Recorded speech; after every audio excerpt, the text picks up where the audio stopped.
Alright guys, busy day in rainy New York City. Definitely not walking in this weather. So a really good question came up today on the Perfect Patient Funnel System members call, and that was getting some clarity on the three-step new patient process. So you've probably heard me advocate it before. 3 steps meaning complimentary consult with the doctor, paid exam, and then care starts and is obviously paid. So sometimes that gets mixed because exam may be for free. That doesn't work out because whenever you go over what the exam was, if it was for free, it doesn't have really any significance or value to the patient. So exam is always paid. Doesn't mean it can't be discounted or have a special going on, but it's always, there's an investment. Exam doesn't mean the patient's going to get care. Just because you're giving someone an exam doesn't mean they're a candidate for care.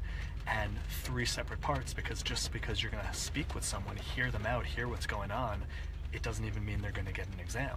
So each of those is 3 separate parts in the understanding of the patient.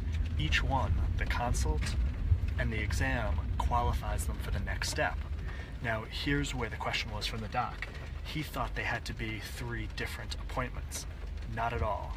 So the process is planted in the patient's mind. That's the process. But for you as a practice, when you're doing the consult as I instruct, 95-98% of patients should go from free consult to paid exam, even if they had insurance coverage and hoped it would only be a $15-25 copay, and you don't accept insurance and now it's normal fee.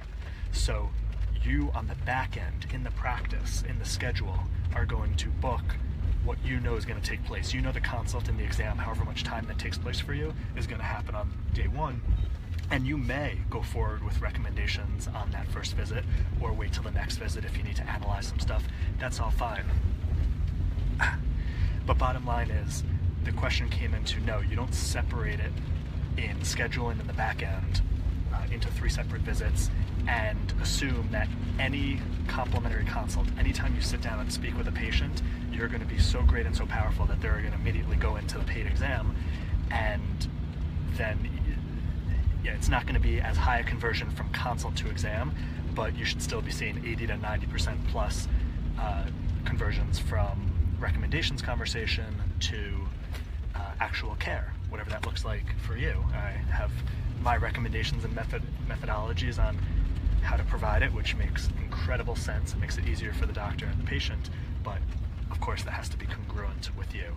So follow that methodology, make sure your office staff and you realize that even though it's a 3-step process, consult and exam can be combined on the back end in the scheduling. It doesn't mean the patient has to think about that or understand that going forward. The patient still sees it as they have to prove and be worth, from what they talk to you about, being worth a candidate for an exam, and then based on positives in the exam being found, then they're eligible to receive care. Makes a big difference. One of the ways chiropractors drop the ball is coming from the approach of, oh, we could help everyone with anything at any time and get any results. And even though you may have, the hands of Zeus, and that may be true, if your message is like that, it turns a lot more people off from believing you, trusting you, referring to you. So just be careful of that.